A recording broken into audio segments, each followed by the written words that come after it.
The source makes a bigger difference than, you know, anything really these days. Well, and it's harder than ever to do anything about it.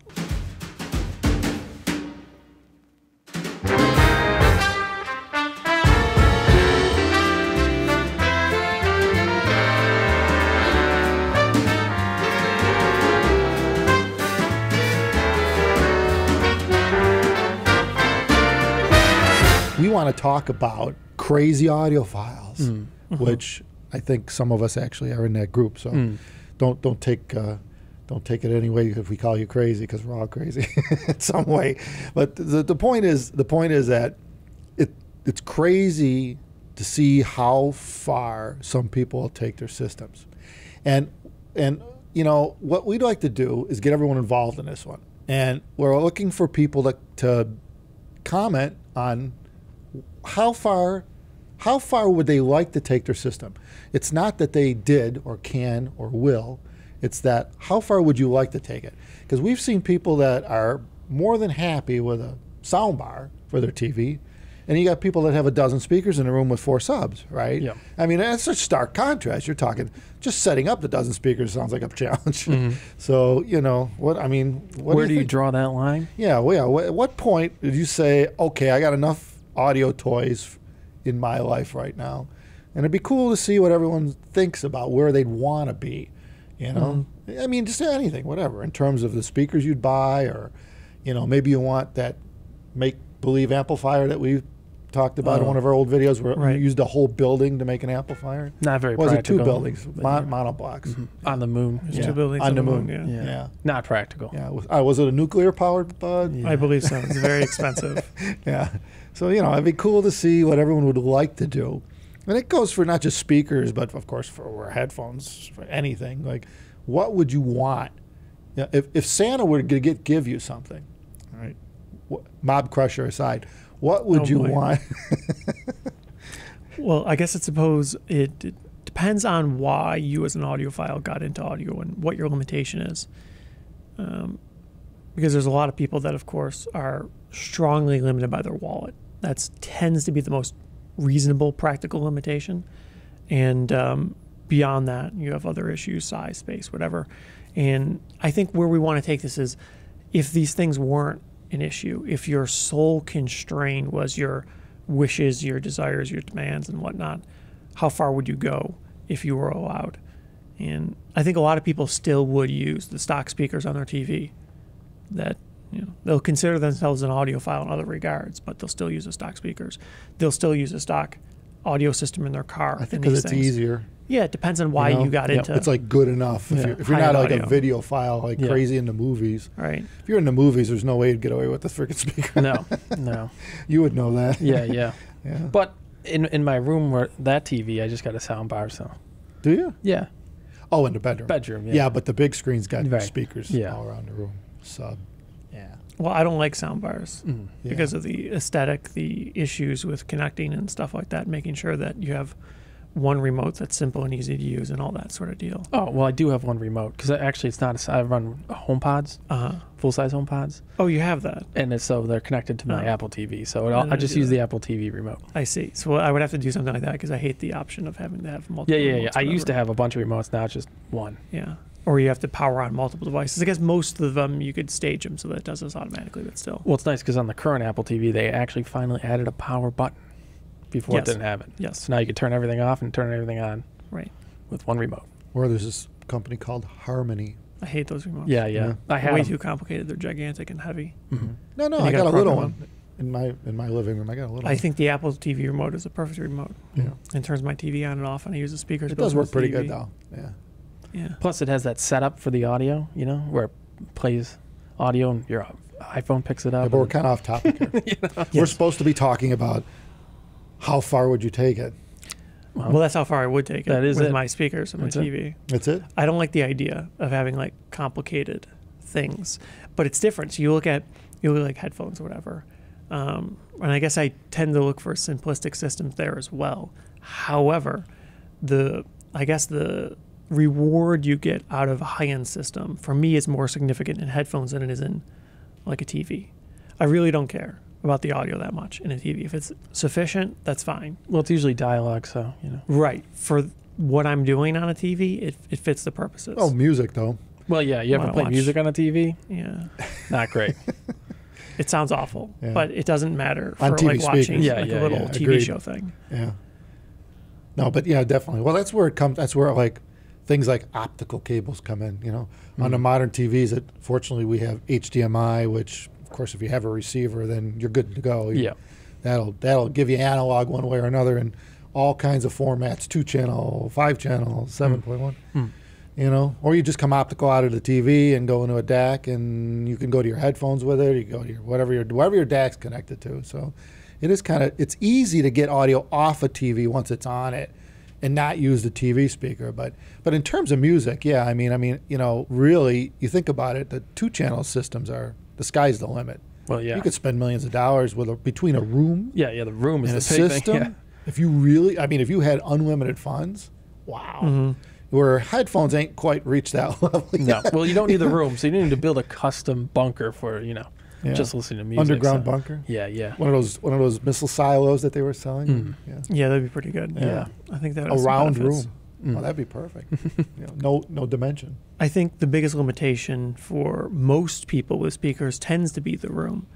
That usually is the thing you come across first, because you could build a 2-channel system cheap, and well, it's not going to be amazing, but you could get a decent experience for $1,000 or less, and obviously you could tweak your way up from there. But if you don't have the space, then it's a problem, and usually you run into a lot of compromises when you're trying to deal with like a small bedroom or something like that. It doesn't really work that well. It doesn't really matter what speakers and setup you have. It tends to be very impractical to do a good job in a very small room, and at least for me, it's just kind of not appealing. If you just don't have the space, it just doesn't seem to be. You don't get as much of the experience. You don't get like the full grand experience you could kind of get out of a 2-channel system when you have a limited space. Yeah, you're lucky you got a big living room, so you were able to put a full-size projector in there. That's right. With speakers. I've got a dedicated room for listening, so I can throw speakers at one end. I got a big screen at the other end. You know. Well, that was the plan when I got my house. Finding a house that had a wall big enough, knowing that in years eventually I would get a projector. Yeah. So that was one of the. Yeah, that worked That out. was difficult to find actually. A wall without windows that Right, big? right. Yeah. You're talking. You need about at least a 15-foot wall without windows. That's Yeah. one wall. Well, it's at bigger least. than that. Yeah, but it's bigger than that. Yeah. Yeah. Minimum, right? Yeah. But yeah. Anyway, yeah. Let us know, everyone. Let us know.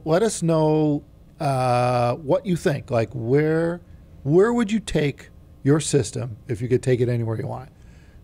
Leave it in the comments, and we'll look forward to it. And we look forward to, if we got enough comments, we could even talk about the comments. Say, wow, we could show some of the speaker systems that people want. Oh, yeah. Show the photos of the speakers, yeah, and or the amplifiers or whatever you're into. You know, like me, I like mono amps. So the biggest mono block, runs on 240, needs special outlets. To me, that would be cool. Like the Monster Pass Lab monos or the Yeah. talking 300-400 pound amplifiers. That's cool. I think that's part of my issue, though, because I've seen many audiophiles in the wild before. They're elusive creatures, but occasionally you could come across a few. Yeah. And tends to be you go to audio shows, and they have rooms that are set up kind of sort of intentionally for the wow factor. And That's a show. of course, you can indeed get a very substantial wow out of some of these rooms at times.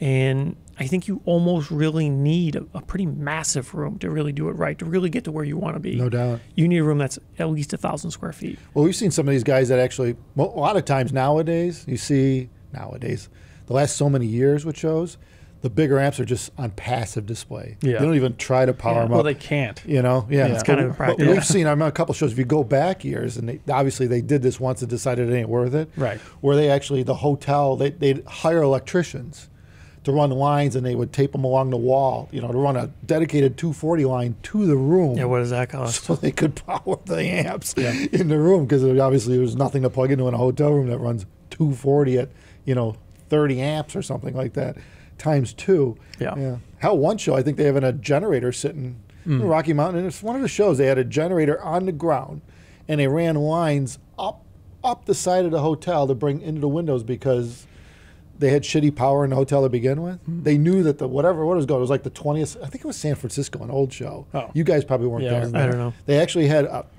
one of those big, like semi trucks. running a generator, and running lines up the side of the hotel and into individual rooms.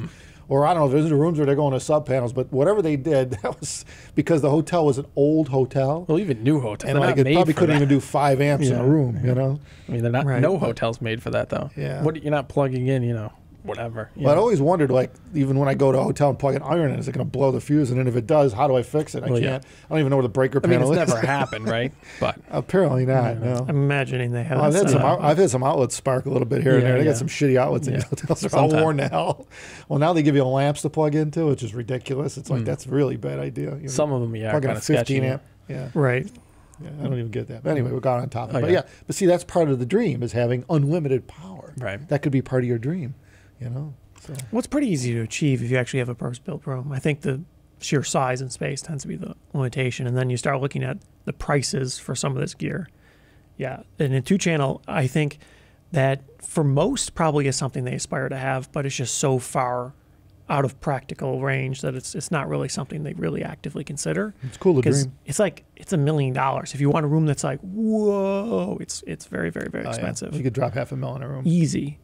Yeah. But I think the ultimate like good enough for audio thing is like modern vehicles, because back in the day you would literally like have to change everything because everything was so bad. Yeah, the stock stereo in a car. A stock one's better than you could have done like 20 years ago. The hardest you tried with 4 speakers. Yeah, hence there ain't many stores or shops around that are doing it anymore because the stock stuff's good. The source makes a bigger difference than, anything really these days. Well, and it's harder than ever to do anything about it. It used to be so easy because the radios were standard sizes and they weren't good. Yeah. So you were glad to rip it out. But now everything's heavily integrated. You have a lot more screens and things like that. And a lot of times a radio does more than just the radio. So you can't really even rip it out. And the speakers are potentially hard to get to and weird sizes. And they have weird DSP and things like that would interfere with active noise cancellation or reduction in the cabin and things like that. So it becomes impractical in modern vehicles. I mean, it's still doable, but a lot of effort. But they're also vastly superior to where they were. So but then, in a car. But then you look at what these like the what do you call it, the contests, whatever.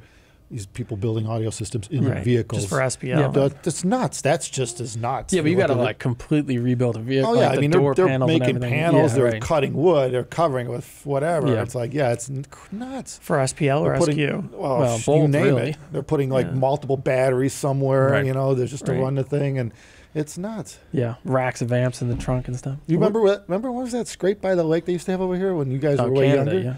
And they had those, the hydraulics in the car? Yeah. That was nuts. They would just smoke the hydraulics to do a show for 30 seconds. Like every time, And smoke just comes out of the truck. Yeah. They're like 12 or 24 volt pumps, and they run them at like 96 or whatever, right? 48. Because it works for 10 seconds. Yeah, right. Maybe. It's like, got to replace that pump. Yeah, it's just nuts. I mean, when you think about how much power it takes to actually lift the car 60, not even lift it, like violently throw the vehicle. Well, and like a land yacht 60s Impala too, Right. Yeah. 4,000-pound vehicle get thrown up in the air. Yeah, to me, that's just as I still out there. Remember the feeling of like a Impala hitting the ground from like 6 feet. You could feel it in the ground. That's it's a like, lot. oh my god, these weren't small cars. That's everything. True. Yeah, you got some iron in the engine there that's just being tossed around like a toy. And they broke. Yeah, almost every one of them smoked. Yeah, which is like I'm sitting there going, the amount of money. I mean, you guys every time you're done, you got to rebuild it. It's like that bot program, those robots that fight each other. BattleBots. Yeah, I guess those guys carry like 3 spares because they know they're just going to get trashed. Well, they're just fighting to the death. I mean, it's a thing. So, anyway, we're out back. A little off topic. But anyway, let us know, people. Let us know what is your dream system. What would you do if you wanted to? It varies wildly.